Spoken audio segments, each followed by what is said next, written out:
제 느낌으로는 아마 기말고사에서는 이 원의 방정식이 굉장히 많은 거를 변별력을 많이 줄 거라고 보여지고요. 일단은 그래서 문제 내기도 좋고 난이도를 높이기도 좋아요. 이 부분이. 그리고 원의 방정식을 물어보다 보면 자연스럽게 직선도 나오고 뭐 이것저것 기하적인 것들이 다 한꺼번에 등장을 하기 때문에 그냥 저기를 원의 방정식을 내는 순간 여러 가지 같이 내는 효과가 생기거든요. 그러니까 내기가 좋을 겁니다. 학교 선생님들도. 그러니까 그렇게 좀 보시면 될 것 같고요. 일단은 우리가 원의 방정식을 봐야 되니까 방정식을 표현하는 방식들에 대해서 소개를 할 거고, 거기에 나와 있는 대로 총 4가지 케이스가 일단은 있습니다. 총 4가지 케이스가 있고요. 그 4가지 케이스에 대해서 일단 말씀을 드릴게요. 일단 첫 번째는 원의 중심이랑 그 다음에 반지름이 나오는 케이스입니다. 네, 이렇게 나오면 우리가 이제 표준형으로 그냥 바로 표현해 버리면 되는 거니까, 그지? 그냥 이렇게씩 써버리면 되는 거니까, 네, 편하죠. 네, 이런 걸 우리가 표준형이라고 하고요. 표준형이라고 합니다. 자, 두 번째 케이스를 좀 볼게요. 두 번째 케이스는요, 원 위에 점 3개가 주어지는 경우가 있어요. 자, 이렇게 생각하셔야 됩니다. 한 직선 위에 있지 않은 세 점을 무조건 동시에 통과하는 원이 존재하냐라고 하면 존재합니다. 무조건. 아시겠죠?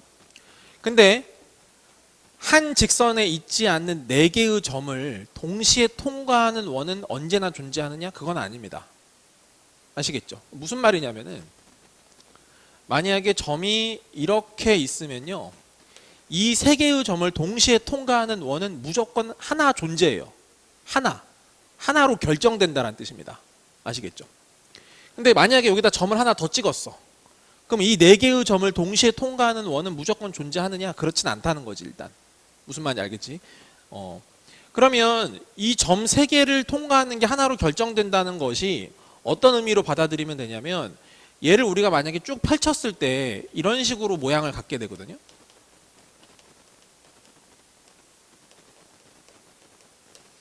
그죠? 이런 식으로 이제 식을 갖게 되고, 우리가 이거를 뭐라고 하죠? 일반형이라고 얘기를 하잖아요.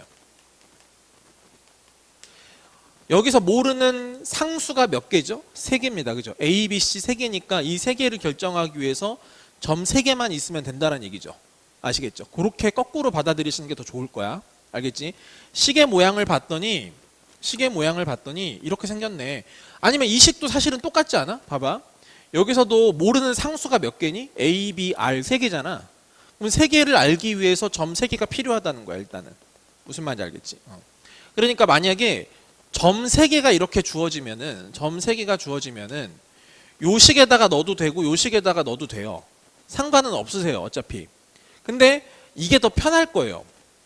아시겠죠? 왜냐하면 이거는 점 3개를 넣었을 때 A에 관한 2차식, B에 관한 2차식이 나오겠죠. 그럼 오히려 더 생각하기가 더, 이제 뭐 계산하기가 더 불편해질 거거든. 그러니까 가급적이면 요 식에다 넣지 말고 요 식에다가 넣는 걸 제가 추천은 드릴게요. 근데 상관은 없다는 얘기지. 저 식에도 넣으려면 넣어도 아무 상관 없습니다. 자, 이 점 3개를 대입해서 연립해가지고, 그지? 연립해가지고 A, B, C를 구하면 됩니다. 자, 근데 이렇게 푸는 게 나오지 않을 가능성이 높습니다. 근데 이게 왜 그러냐면, 엄밀하게 얘기하면 교과 과정을 좀 벗어나요. 왜냐? 미지수가 3개짜리인 연립 1차 방정식을 예전에서는 교육과정상에서 배웠습니다. 근데 지금은 그게 빠졌어요. 여러분 그 여러 가지 방정식에서 미지수 3개짜리인 연립 1차 방정식은 안 배웠을 거야. 알겠지? 그런 건 배운 적이 없어. 그러니까 이거를 만약에 점을 대입해서, 점 3개를 대입해서 풀려면 필연적으로 연립 1차 방정식이 풀려야 되거든? 미지수 3개짜리를 풀어야 돼. 근데 이거를 교육과정에서 지금 다루지 않았단 말이지. 그러니까 이거를 내면 약간 반칙성이 되는 거야. 약간은. 무슨 말인지 알겠지? 그러니까 나오지 않을 가능성이 있지만, 하지만 꼭 이렇게 말고도 푸는 방법이 있기 때문에 또 거꾸로 나올 수도 있습니다. 무슨 말이냐면은, 결국 이 세 개의 점을 지나는 원을 구하는 게 목표 아니겠습니까? 그럼 꼭 대입하지 않아도 할 수 있어요. 왜? 이게 현이고 이게 현입니다. 원에서는요. 그럼 현은 어떤 성질을 갖고 있냐면 현의 수직이등분선은 반드시 원의 중심을 통과한다는 성질을 갖고 있죠. 그러니까 뭔 말이냐면 이 두 개의 점 가지고 수직이등분선을 이렇게 긋고요. 무슨 말인지 아시겠습니까? 이 두 개 가지고 수직이등분선을 이렇게 그었을 때 만나게 되는 이 교점이 원의 중심이 될 거란 얘기야. 무슨 말인지 아시겠죠? 그러면 이거 가지고 중심 잡으면 어떻게 돼? 여기서부터 여기까지 거리가 반지름이랑 똑같을 테니까 당연히 이 식을 만들어낼 수 있겠죠? 연립방정식을 통하지 않고도. 이해하시겠죠? 네. 자, 그래서 이게 조금 묘한데, 자, 만약에 점 3개가 나오면 이렇게 풀어도 돼요. 근데 엄밀하게 따지면 이거는 교과 외가 될 겁니다. 아시겠죠? 그러니까 만약에 교과 내로 만약에 본인이 풀고 싶다라고 하면 요 성질을 이용하는 것도 추천드립니다. 아시겠죠? 네.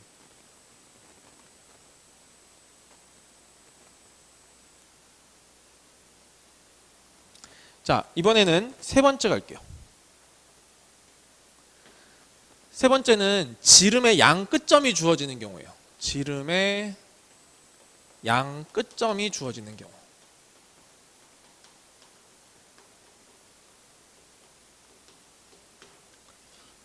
자, 이거는 그냥 암기를 좀 해주세요. 그냥 아시겠죠? 이 식은 그냥 외워두시는 게 더 나아요. 솔직히. 네. 만약에 이렇게 돼 있는데 여기가 이렇게 지름의 양 끝점이 이렇게 나와 있는 거예요. 여기가.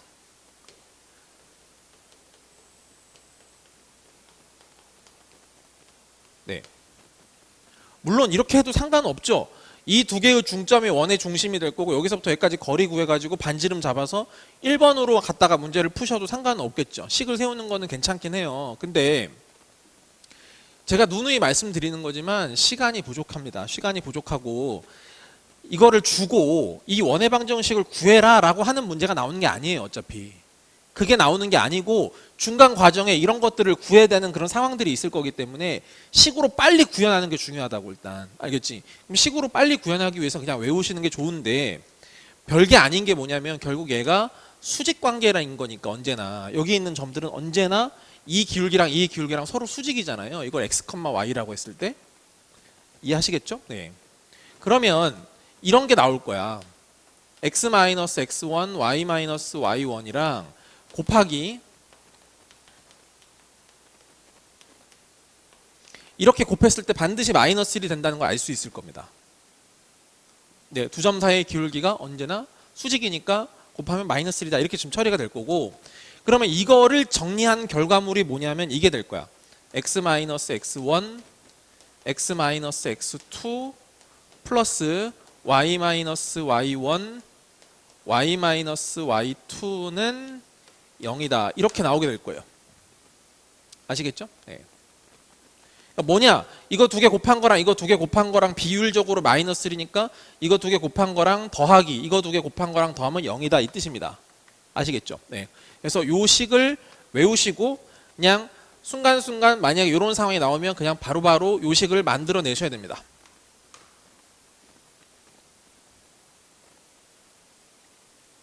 자, 충분히 이해하셨을 거라고 보고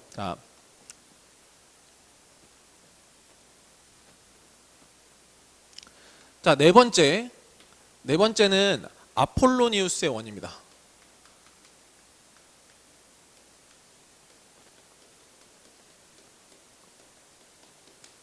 이 아폴로니우스의 원이라고 하는 거는 뭐였냐면 결국 이거였죠. 두 정점으로부터의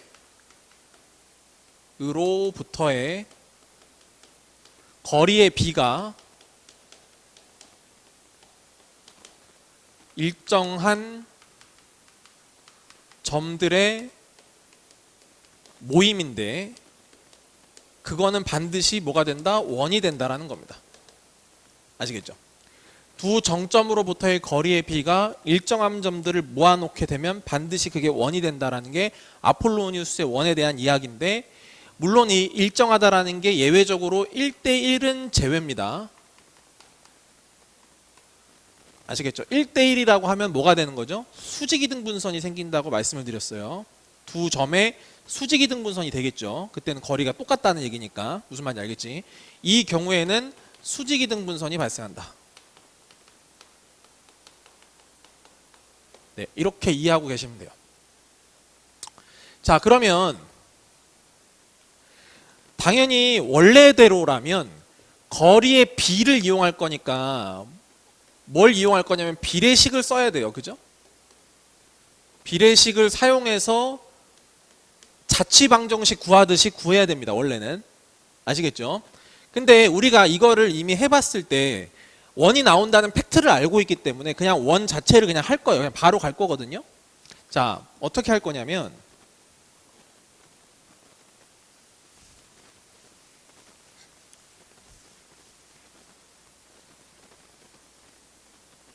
예를 들어 볼게요.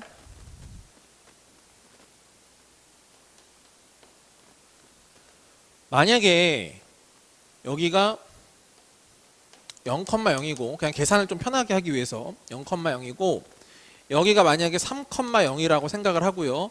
요 점이 A, 요 점이 B라고 합시다. 근데 지금 AP 대 BP의 길이가 2대1이 되는 거를 점 P의 자취를 구하고 싶은 거지. 알겠지? 그러면 그 점 P의 자취가 반드시 뭘 만들어낸다고? 원을 만들어낸다 무조건. 거리의 비가 일정한 거니까. 무슨 말인지 알겠죠? 그럼 원래대로라면 그 점 P를 구하기 위해서 뭘 해야 돼? 점 P를 x, y라고 두고 저기다가 식을 만들어서 비례식을 저 풀면 돼. 알겠지? 풀면 되는데 그냥 풀지 말자 앞으로는. 그때 몇 번 보여드렸을 거야. 그치? 그러니까 그냥 이번에는 생략하고 그냥 바로 갈게. 어떻게 할 거냐면 어차피 2대1이라는 비율을 만족해야 되는 거니까 3등분을 해서 요 지점도 점 P가 반드시 지날 거란 말이야. 무슨 말인지 아시겠죠? 자, 얘는 2대1 내분점이 될 거고요. 그 다음에 또 2대1이니까 외분점도 있겠죠. 2대1이니까 외분점이라고 치면 요렇게 갔을 때 여기가 이제 2대1이다 이렇게 지금 처리가 되겠지. 그럼 이제 요 지점도 지날 거야. 왜? 2대1을 만족하고 있잖아. 그지? 그러니까 여기는 2대1 외분이 될 거지. 자, 이 두 점을 지름의 양 끝점으로 삼는 원이라고 생각하시면 되거든요. 그죠? 네. 그러면 이 노란색 점은 2,0이라는 거 확인되실 거고 여기는 값만큼만 더 가면 되니까 여기가 6,0이라는 거 확인될 거예요. 자, 이렇게 되면서 원을 만들어내면 여기를 지름의 양 끝점으로 삼는 이런 원이 생긴다. 무슨 말인지 이해되시죠? 네, 이런 원이 생긴다는 거지. 자, 이렇게 됐을 때 이 점과 이 점이 지름의 양 끝점이니까 물론 이거 가지고 원의 중심을 잡아서 반지름을 잡아도 되고 아니면 아까 한 것처럼 x-2, x-6 더하기 y-0, y-0이니까 그냥 y제곱이라고 쓸게. 걔가 는 0이다. 이렇게 식 세워도 괜찮겠죠? 이해되시겠습니까? 네. 그래서 요 원의 방정식을 이런 식으로 제곱 같지가 않냐 이렇게. 이렇게 갖다가 식을 써주시면 된다. 자, 일단 여기까지가 아폴로니우스의 원입니다. 자, 아폴로니우스의 원은 반드시 두 개의 몇 대 몇 내분점과 외분점을 지름의 양 끝점으로 갖고 있는 원이다라는 거 이해하시고 그러면 여기서는 우리가 많이 나오는 패턴에 대해서 제가 설명드렸는데 첫 번째는 뭐냐면 삼각형 ABP의 넓이에 대한 얘기가 나올 수가 있고요. 두 번째, 각 PAB에 대한 이야기가 나올 수가 있습니다. 오케이? 자, 얘의 최대랑 얘의 최대에 대해서 생각을 해볼게요. 아시겠죠? 각각의 최대값들을 구하는 거라고 생각을 해보자고. 그럼 ABP라고 하는 거는 어차피 여기 A라는 점이랑 분필 색깔을 좀 더 사야 되겠다. 사실 분필 색깔은 더 있어. 이게 홀더가 없어가지고. 원래 4개였는데 어디 가는 거야 도대체? 그러면 얘를 밑변으로 삼았을 때 높이가 가장 최대가 되면 되는 거니까 점 P가 어디면 되는지 아시겠죠? 여기에서 여기 가장 위쪽이라고 생각하면 되겠지, 그지? 그러니까 여기서 이렇게 평행이동 쭉 해서 요렇게 맨 마지막으로 접하고 지나가는 요 지점. 그러니까 원의 중심에서 이렇게 수직으로 올린 점이라고 생각하면 됩니다. 자, 요 점 P가 넓이가 최대가 된다. 물론 여기만 있는 건 아니지, 반대쪽도 그래. 여기도 넓이가 최대가 될 거야. 이해됐죠? 네. 자, 두 번째, 이번엔 각의 최대를 볼게. 각의 최대. 각의 최대는, 자, 여기에서 요거를 지금 각을 이렇게 갈 거니까 결국에 어떻게 되겠어? 이거는 접할 때가 되겠지, 얘들아. 무슨 말인지 알 거야. 각이 접할 때가 될 거니까 여기서 요런 식으로 접할 때, 요 점이 점 P가 여기 있을 때, 이때는 각이 최대가 된다. 요렇게 생각해 주시면 됩니다. 되셨죠? 네. 자, 그럼 만약에 여기를 세타라고 잡으면, 세타라고 잡잖아? 그럼 그때 예를 들어서 뭐 탄젠트 세타 같은 걸 구한다라고 치면, 혹은 사인 세타, 코사인 세타 뭐든 좋아요. 그러면 여기서는 여기랑 원의 중심이랑 이렇게 연결해서 여기가 수직인 거 확인하시고, 되셨죠? 그래서 여기가 세타가 될 거니까 탄젠트 세타는 예분의 예다라고 가시면 되겠지. 알겠지? 코사인은 예분의 예다라고 가시면 되고, 그러니까 얼마든지 다 구할 수가 있다라는 거야. 됐죠? 네. 좋습니다. 그래서 이렇게 생각하시면 될 거다.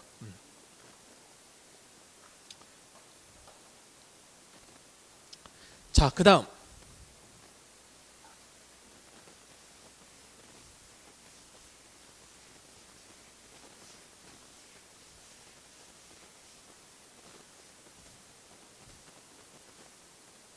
이번에는 축에 접하는 원의 방정식 볼게요. 축에 접한다. 축에 접하는 원의 방정식. 일단 첫 번째, X축에 접한다.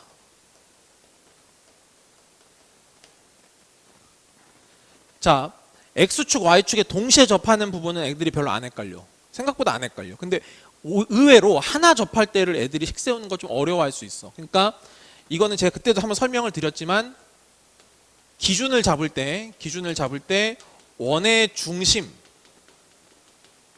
기준으로 식을 세우는 게 현명합니다. 반지름을 기준으로 식을 세우지 마세요. 오히려 더 피곤해집니다. 더 헷갈려져요. 상황마다 케이스도 분류해야 되고, X축보다 위냐 아래냐 이런 거 따져야 되고 막 이러니까 더 불편해집니다. 자, 이렇게 돼 있으면 X축에 접한다는 건 위치 관계가 이렇게 위쪽에서 접하는 거 아래쪽에서 접하는 거 상황이 있을 수 있기 때문에 기준을 그냥 A, B를 두세요. 이렇게 여기도 A, B라고 둬. 그지? 만약에 뒀다 생각하면 이때는 반지름이 B가 되는 거고, 이때는 반지름이 마이너스 B가 되는 것에 불과해. 그치? 근데 어차피 반지름은 제곱으로 들어갈 거야. 그러니까 별로 상관이 없어. B제곱이나 마이너스 B제곱이나. 그러니까 이렇게 접하냐 이렇게 접하냐 식이 달라지지 않고 식의 모양이 똑같아진다는 얘기입니다. 아시겠죠? 그러니까 x-a의 제곱 더하기 y-b의 제곱이 b제곱이다. 그냥 이렇게 식 쓰면 돼. 무슨 말인지 알겠어? 됐지? 자, 그래서 기준을, 원의 중심을 딱 기준으로 거기에 맞춰서 반지름을 세팅한다. 이런 느낌으로 가시는 게 훨씬 더 편안하다. 그러면 두 번째, Y축에 접한다라고 해도요, 그림은 제가 안 그리겠습니다만 그냥 바로 식 쓰면 이렇게 되겠죠. x-a의 제곱 더하기 y-b의 제곱이 이번에는 a제곱이다. 이렇게 들어가겠지. Y축보다 오른쪽에서 접하냐 왼쪽에서 접하냐가 있을 건데, 오른쪽에서 접하면 반지름이 a가 될 거고, 왼쪽에서 접하면 반지름이 마이너스 a가 될 거 아니야? 어차피 반지름 제곱하면 똑같으니까 그냥 a제곱이라고 쓰겠다는 얘기지. 됐죠? 네. 자, 은근히 이런 거 약하니까 이거 한번 잘 보시고. 네. 그 다음에 세 번째, X축, Y축에 동시에 접하는 거. 자, 세 번째,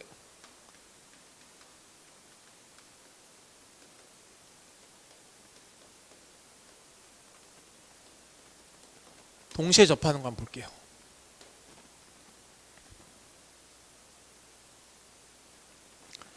자, 일단 총 4개의 위치 관계가 있어. 그지? 이렇게 접할 수도 있고, 이렇게 접할 수도 있고, 그 다음에 이런 식으로 접할 수도 있고요. 총 4개의 위치 관계로 이렇게 나올 수가 있습니다. 근데 아까도 말씀드렸지만 우리가 식의 기준을 볼 때 원의 중심을 가지고 식을 세우기로 했잖아 어차피. 그지? 원의 중심을 가지고 식을 세우기로 했는데 1사분면에서 접하는 거랑 3사분면에서 접하는 거는 어차피 중심 좌표가 x좌표랑 y좌표가 똑같을 테니까 이거나 이거는 그냥 한 세트로 묶어서 식을 세우기가 좋다는 거지. 왜? 어차피 이거의 중심과 이거의 중심이 y는 x 위에 있기 때문에 중심의 x좌표랑 y좌표가 서로 같다라는 마인드로만 가시면 되는 거거든. 그러니까 x-a의 제곱 더하기 y-a의 제곱이 될 거고 그냥 a제곱을 써버리면 되는 거니까 이렇게 처리가 된다는 얘기야. 그죠? 네. 근데 이제 2사분면과 4사분면에서 접하는 이런 상황은 이 중심좌표랑 중심좌표가 핑크색이랑 분명히 식 모양이 달라져요. 그쵸? 네, 어쩔 수가 없는 거죠. 그래서 상황이 나눠져야 됩니다. 이렇게 두 가지로. 얘는 y는 마이너스 x가 될 거니까요. 식을 쓰면 x-a의 제곱 더하기 y 플러스 a의 제곱은 a제곱이다. 그러니까 반드시 a, 마이너스 a가 되든지 아니면 여기를 플러스라고 썼으면 여기를 마이너스 a라고 써든지 그런 게 반드시 반영이 돼서 식으로 나와줘야 된다고 무조건. 뭔 말인지 알지? 오케이. 자, 일단 여기가 이제 기본이 되는데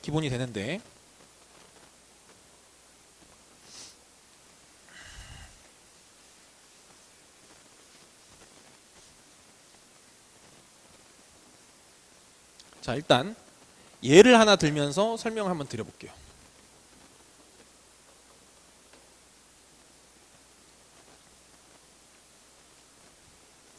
자, x축과 y축에 동시에 접하는 원이 있어요.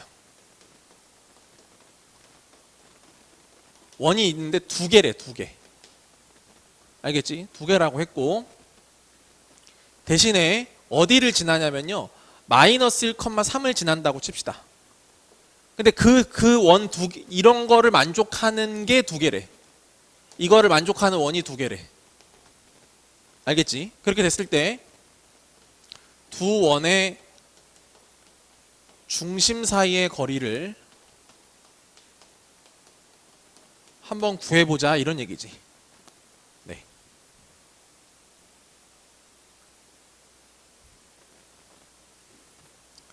자, 해봅시다.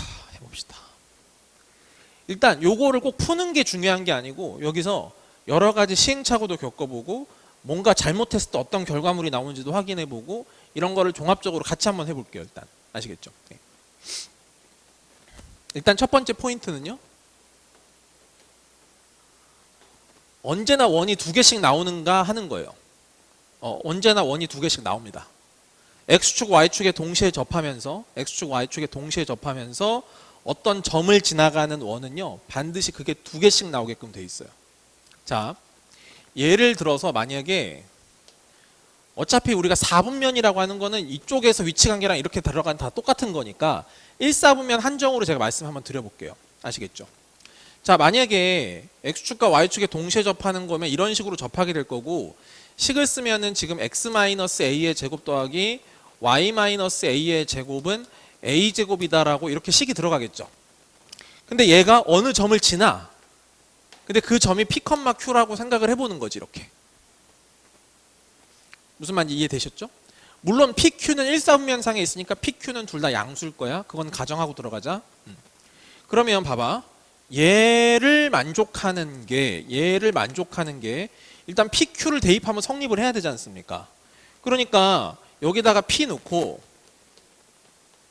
여기다가 Q를 넣을 거예요. 이렇게 됩니다. 그래서 이걸 쭉 전개했다고 생각해 보세요. 당연히 중심은 뭐가 돼? 현재 a, a인 거지. 이렇게 지금 된 거야. 그러면 a제곱은 일단 하나 남겠지. 여기 a제곱이니까. 그다음에 마이너스 2pa, 마이너스 2qa니까 마이너스 2로 묶으면 p 플러스 q의 a가 될 거고요. 플러스 p제곱 플러스 q제곱이 나올겠지. p제곱 플러스 q제곱이 나오면서 얘가 는 0이다. 이렇게 생각하면 돼. 무슨 말인지 알겠지? 그 다음 판별식 써볼게. 자, 4분의 d를 써볼게. a라는 근이 몇 개 나오는지 확인해 보는 거야. 그럼 얘는 어떻게 되냐면은 얘는 절반의 제곱이니까 p 플러스 q의 제곱에서 마이너스 ac가 되니까 p제곱 플러스 q제곱이 될 거라고. 이해됐죠? 그럼 남는 건 뭐가 돼요? 2pq가 됩니다. 근데 p랑 q가 아까 양수였지 않습니까? 1,4분면상에 있는 거니까. 그래서 얘가 양수가 되는 거죠. 그럼 일단 판별식은 0보다 컸어. 괜찮지? 그럼 a 값이 몇 개 나온다는 얘기야? 2개가 나와. 2개가 나오는데 두근의 합이 얼마죠? 얘죠. 양수죠. 두근의 곱이 얘죠. 양수예요. 판별식이 양수면서 두근의 합이 양수고 두근의 곱이 양수면 뭔 뜻입니까? 모두 양수인 근이란 말이야. 그치? 그러니까 a 값이 전부 다 양수로 2개가 나온다고. 무슨 말인지 아시겠죠? 이건 1,4분면 한정이니까 4분면을 바꿔간다면 어차피 같은 결과물이 나오겠지. 무슨 말인지 알겠지? 그래서 언제나 2개가 나와. 알겠어? 오케이. 자, X축과 Y축에 동시에 접하면서 어떤 특정 점을 지나는 원은 언제나 2개가 나오는 것이 맞다. 여기까지 괜찮으실 거고. 자, 그랬을 때 원의 중심 사이의 거리, 이걸 이제 본격적으로 이제 구해 볼게. 그럼 봐봐.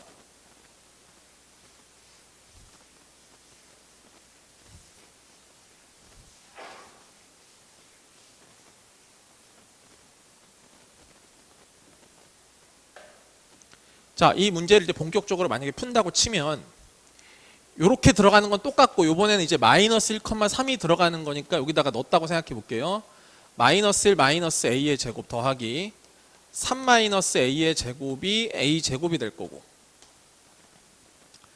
자, 여기 a제곱 a제곱 a제곱이니까 여기 a제곱이 될 거고 여기는 플러스 2a죠. 마이너스 6a니까 마이너스 4a가 될 거고 1 더하기 9가 되니까 플러스 10이 됩니다. 는 0이에요. 일단은 그렇게 나와요. 그렇죠? 네, 이렇게 됩니다.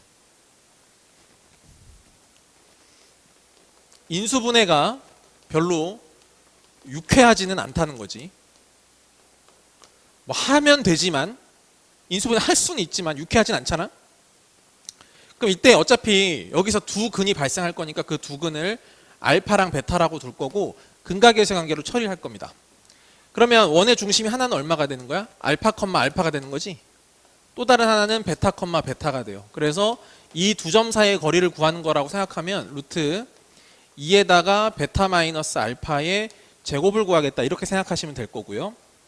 그래서 얘는 알파 플러스 베타 4의 제곱 16에서 마이너스 4 알파 베타니까 어떻게 됩니까? 알파 플러스 베타의 제곱에서 잠깐 이거 맞니 지금? 플러스 1에다가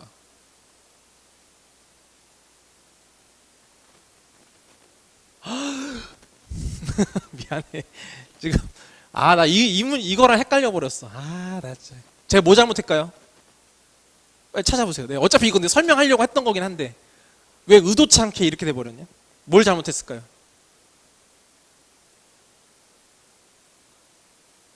뭘 잘못했습니다. 뭘 잘못했어요?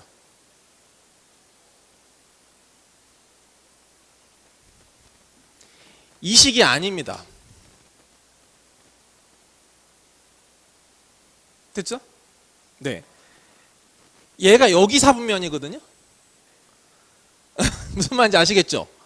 잘 보세요. 근데 이거 어차피 설명하려고 한 거긴 한데 진짜 지금 설명하려는 거 아니야. 그냥 우연히 이렇게 나온 건데 잘 봐.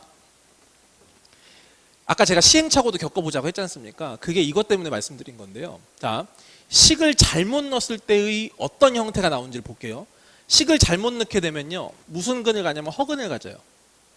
무슨 말인지 아시겠죠? 그러니까 자기가 뭔가 하다가 왜 허근이 나오지? 라고 하면 식과 상황을 제가 잘못 매치시킨 거라고 생각하시면 됩니다. 아시겠죠? 그래서 빨리 돌아오면 돼. 알겠어? 자, 다시 얘가 마이너스 1,3이니까 지금 이쪽이잖아. 내가 이거 설명하다가 이거랑 지금 헷갈려 버렸는데 그러니까 이 식 자체를 내가 대입을 할 때 x 마이너스 a의 제곱 플러스 y 플러스 a의 제곱이라고 썼어야 돼. 그럼 여기가 이제 플러스인 상태로 바꿔서 갔어야 됩니다. 이해하시겠죠? 네, 이렇게 됩니다. 그러면 플러스 2a에 플러스 얼마야? 6a지. 그럼 얼마? 8a가 되나? 플러스 8a가 돼요. 그래, 이렇게 돼야 돼요. 자, 이렇게 됩니다.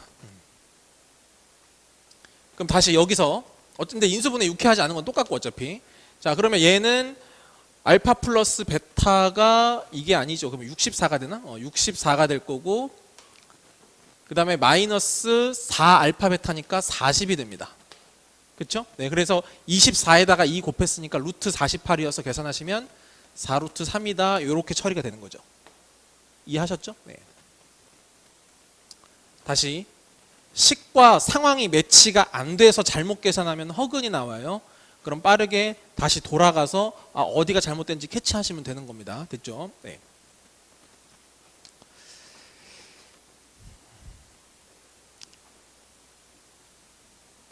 자, 이번에는 도형 사이의 관계에 대해서 말씀을 드릴게요.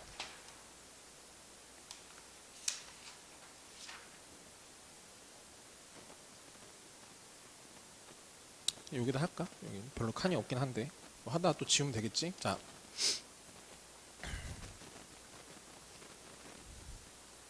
자, 이번에는 도형 사이의 관계로 볼게요.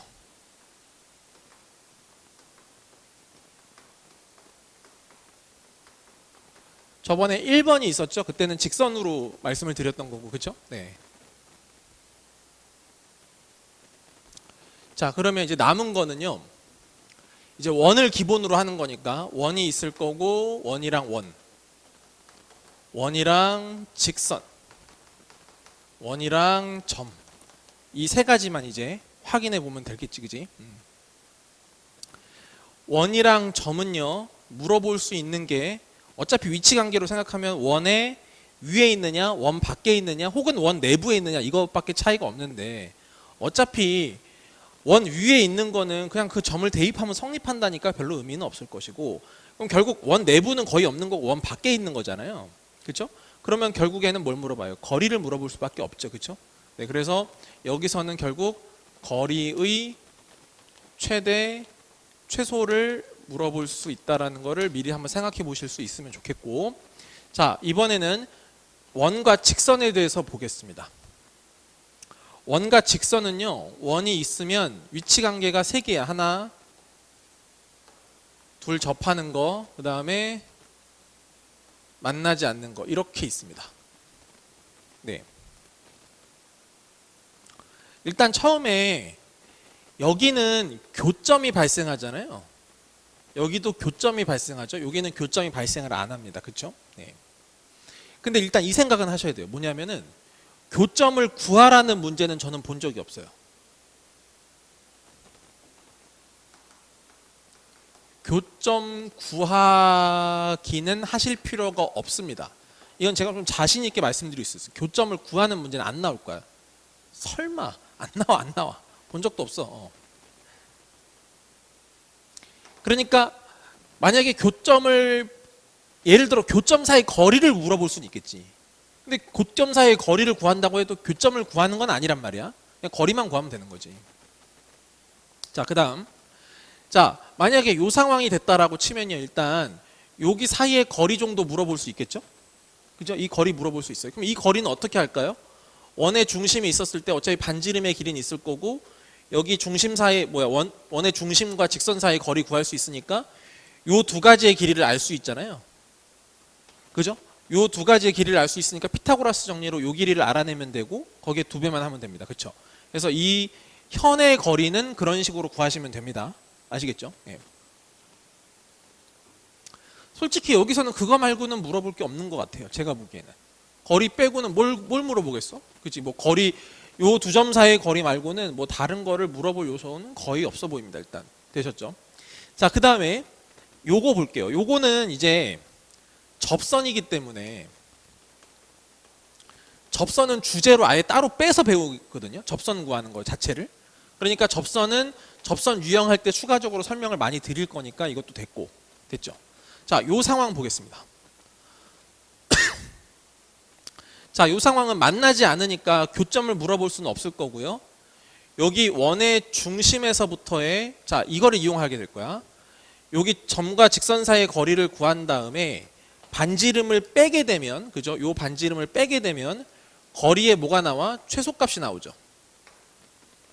그죠? 다시 요 최소값을 구할 수가 있고요. 그 다음에 여기서부터 여기까지 쭉 다 연결해 가지고 요 점에서부터 여기까지의 거리가 최대가 될 거거든. 요 두 가지를 물어볼 수 있습니다.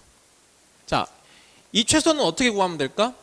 이 점에서부터 직선 사이의 거리가 d라고 했을 때 d 마이너스 반지름 이렇게 들어가면 될 것 같고요. 그죠?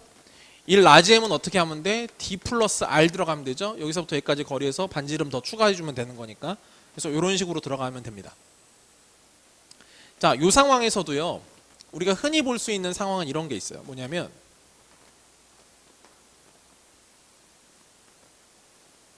이렇게 있을 때요, 요 직선 위에 점 두 개를 주는 겁니다. 이렇게. 직선 위에 점 두 개를 줘요. A, B 이렇게.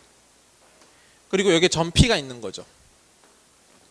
점 P가 있어서 AP의 길이의 제곱 더하기 BP의 길이의 제곱을 물어보는 경우가 제법 됩니다. 아시겠죠? 네. 자, AP 제곱 더하기 BP 제곱의 거리에 이거의 최소도 구하고 최대도 구할 수가 있어야 됩니다. 일단 요거 두 개를 할 수 있어야 되는데, 혹시 떠오르는 거 있습니까? 이거 제가 한번 설명을 드리긴 했는데,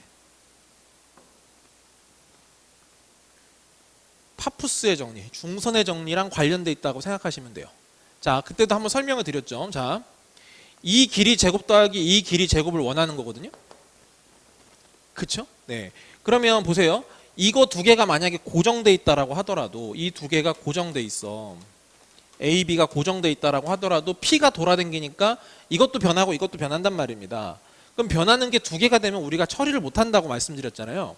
그래서 이거를 어떻게 해야 돼? 하나를 고정시켜 줘야 돼. 그러니까 얘를 어떻게 처리할 거냐면, 이 두 개의 중점을 잡아서 얘를 두 배의 AM 길이의 제곱 더하기 PM 길이의 제곱으로 바꿔줘야 된다라고 말씀을 드렸지.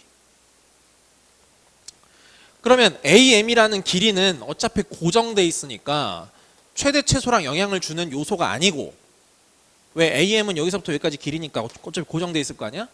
그럼 어차피 PM만 지금 결국 달라지게 될 거니까 요 점에서부터 다시 이걸로 돌아오죠.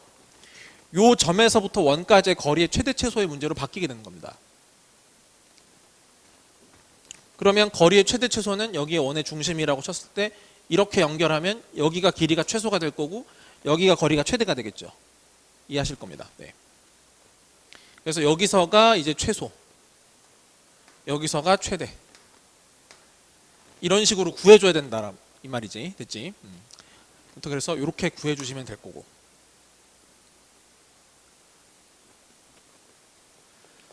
자, 그 다음에 남는 건 이제 뭐냐면은 원과 원 사이의 관계거든요. 자,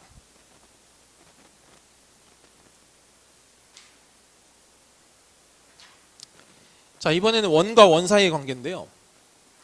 위치 관계를 생각해 봅시다. 위치 관계를 생각해 보면은 사실 위치 관계 좀 여러 개야. 여러 개긴 한데,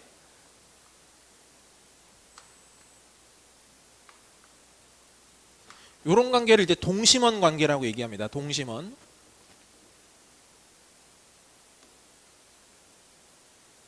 요 안에 있는 원을 살살살살 빼면서 나오는 거라고 생각해 보시면 돼요. 그러면 여기는 요렇게 이제 이렇게 한 점에서 만나는 경우도 생길 거고, 요렇게 두 점에서 만나는 경우도 생길 거고, 요렇게 바깥쪽에서 한 점에서 만나는 경우도 생길 거고, 그리고 아예 이렇게 만나지 않으면서 떨어지는 경우도 생길 겁니다. 이해하시죠? 네. 자, 두 원 사이의 관계가 이렇게 돼요. 자, 여기 우리 이거 좀 주목하셔야 됩니다. 요거를 잘 처리할 수 있어야 됩니다. 그때도 설명을 드렸겠지만.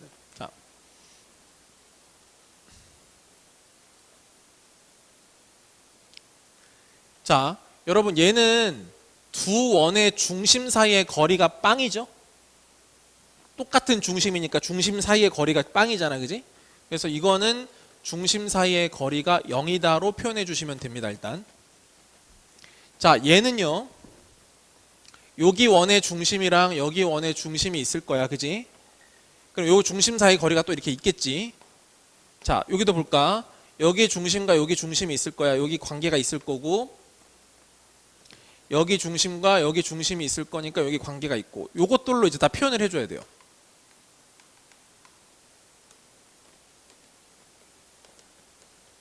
자, 생각해 보십시다.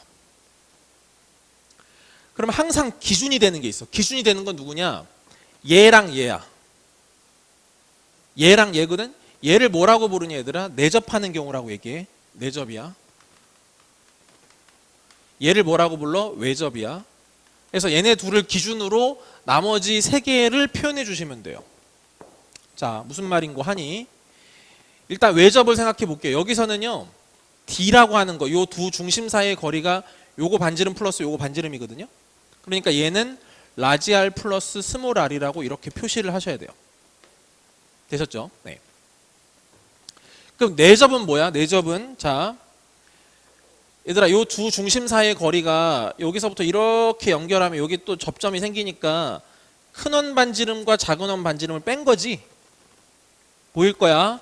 그러니까 D는 뭐라고 써야 되냐면 라지 R 마이너스 스몰 r이라고 써야 하는 거고, 만약에 둘 중에 뭐가 더 큰지를 모른다고 생각하시면 절대값을 붙여서 표현하셔야겠죠.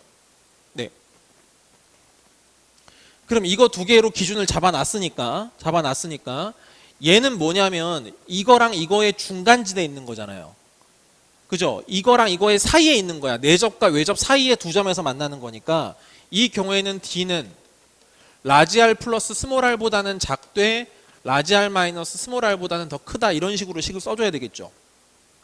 자, 얘는 내접과 얘의 경계 산상의 중간에 있는 거기 때문에 얘는 그냥 D가 누구보다 작으면 돼? 라지 R 마이너스 스몰 r보다 작으면 되겠지. 물론 0보다는 커야 될 거고. 이해하시겠죠 여기까지? 네, 이렇게 지금 된 거고. 자, 얘도 마찬가지야. 그럼 얘는 오히려 얘보다 더 멀어졌어. 그러니까 D가 라지 R 플러스 스몰 r보다 더 크다, 이렇게 볼 수 있어요. 자, 일단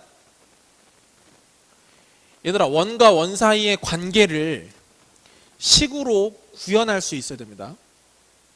이거는요, 그렇게 많은 빈도로 출제되는 유형이 아니기 때문에 한 번씩 나오게 되면 진짜 변별력이 크게 들어갈 거야. 알겠지?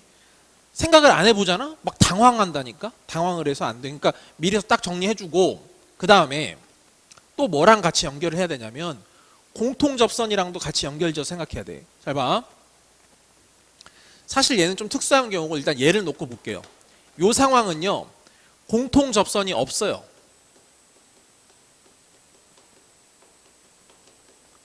빵개야. 자, 내접은 뭐야? 공통접선이 몇 개 있어? 한 개 존재, 한 개. 공통접선 한 개야. 공통접선이 한 개 나와. 언제? 내접할 때야. 여러분, 얘는 뭐야? 그러면 공통접선이 여기서도 나오고, 그다음에 여기서도 이렇게 나오지. 이렇게. 그지? 이렇게 나오니까 이거는 공통접선 두 개야.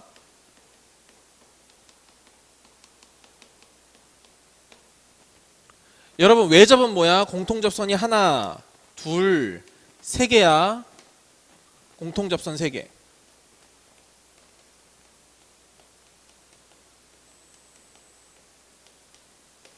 얘는 네 개가 되겠죠. 하나, 둘, 이런 걸 공통 외접선 이렇게 부르고, 이렇게 가로지르는 거를 공통 내접선이라고 부르는데 뭐 그것까지는 알 필요 없고, 아무튼 공통 접선이 이때는 네 개가 돼요.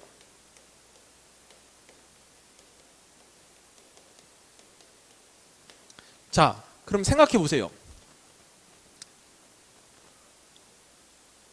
아까 제가 그런 말씀 드렸잖아요. 서로 다른 직선 세 개가 있을 때 공간 분할 같은 거, 평면 분할을 생각했을 때 내기 좋은 게 뭐라고 했습니까? 아까 네 개, 평행한 거 세 개가 있을 때가 유니크하잖아. 네 개라고 하는 유니크한 숫자가 나오니까 그거를 많이 낼 수 있다라고 했죠. 여기선 보세요. 다 유니크해.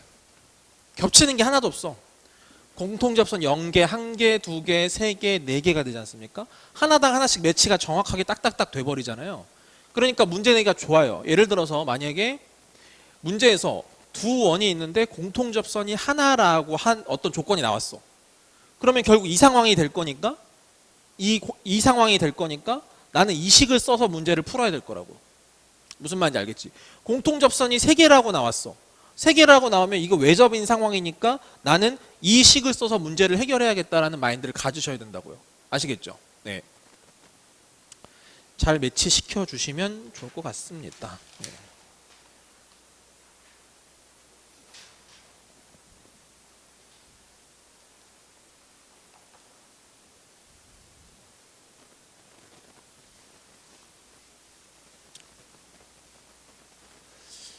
원래는 접선의 방정식을 먼저 말씀을 드려야 되겠지만 내용이 굉장히 많습니다. 그래서 지금 남은 시간에 못해서요. 그 아래에 있는 것부터 먼저 하고 그냥 그렇게 넘어갈게요. 다음 시간에 접선이랑 마무리를 짓겠습니다.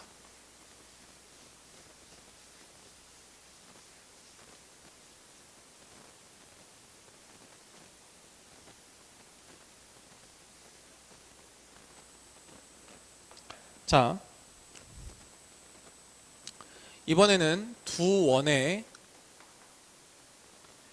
교점을 지나는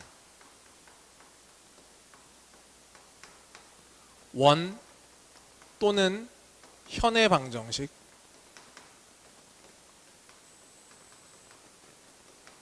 자, 얘를 한번 봅시다. 두 원이 있어요. 교점이 있다라는 가정합니다. 아시겠죠? 두 원의 교점이 이렇게 생겨요. 그러면 아까도 말씀드렸지만 원이 하나로 결정되기 위해서는 점이 몇 개 필요하겠죠?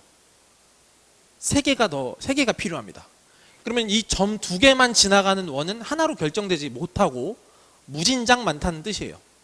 무슨 말인지 아시겠죠? 어마어마하게 많을 거야. 그 중에 가장 작은 건 누구겠어? 얘를 지름으로 삼는 어떤 원일 수도 있겠죠.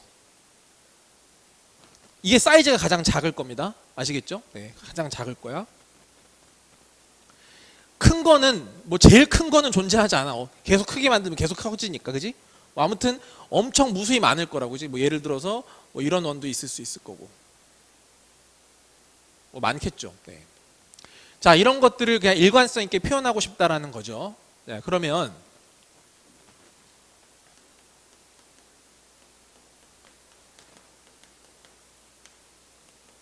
자, 요 첫 번째 원을 요거라고 하고 두 번째 원을 x제곱 더하기 y제곱에 a 프라임 x 더하기 b 프라임 y 더하기 c 프라임은 0이다 이렇게 썼습니다. 자, 그러면 저번에 제가 두 직선의 교점을 지나는 직선의 방정식을 설명했을 때랑 같은 논리 전개라고 보시면 돼요. 일단 내가 표현하고자 하는 원은 이 둘의 교점을 지나야 됩니다. 교점을 지나야 돼. 그러니까 교점이 표현이 돼야 돼. 그럼 교점을 표현이 된다는 거는 얘랑 얘를 동시에 만족해야 된다는 거예요.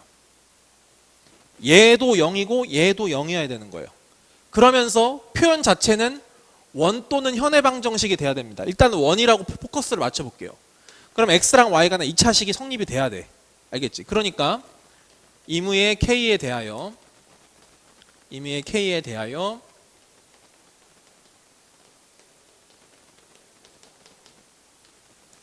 여기다가 k를 붙이고, 맞지? 플러스 요렇게 만약에 식을 쓰게 되면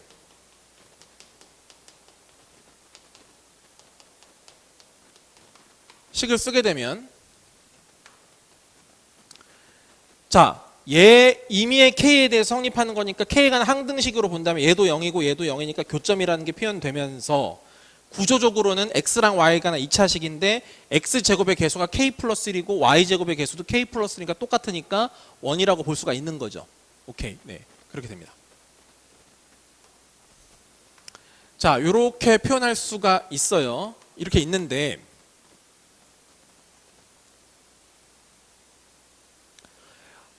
그때랑 비슷한 논리긴 한데 유일하게 표현 못하는 원이 하나가 있기는 하죠.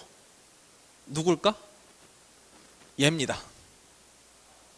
기억나시죠? 자, 어떻게 생각하면 되냐면 만약에 요 두 점인데 여기 점까지 지나는 원이라고 하면 이 세 개의 점을 동시에 지나가는 거니까 요거 하나밖에 없거든요. 그럼 만약에 이 점을 여기다 대입했다고 생각하면 여기가 0이 돼 버립니다. 근데 얘는 요 점 위에 있는 게 아니니까 요 원은요, 그쵸? 요 원은 거기 위에 있는 게 아니니까 이걸 집어넣으면 0이 안 될 거야. 그럼 0 곱하기 k 플러스 0이 아닌 것이 0이 되는 거니까 k 값이 안 나와. 무슨 말인지 알겠지? 식을 이렇게 썼을 때 유일하게 표현 못하는 원은 얘 자기 자신 하나밖에 없고 나머지 원들은 다 표현이 가능하다. 이렇게 생각하시면 되겠죠? 네. 물론 k가 마이너스 1이라 치면 x제곱과 y제곱이 통째로 날아가 버리기 때문에 1차식으로 바뀌면서 두 원의 교점을 지나는 직선으로 바뀌게 될 거야. 그치?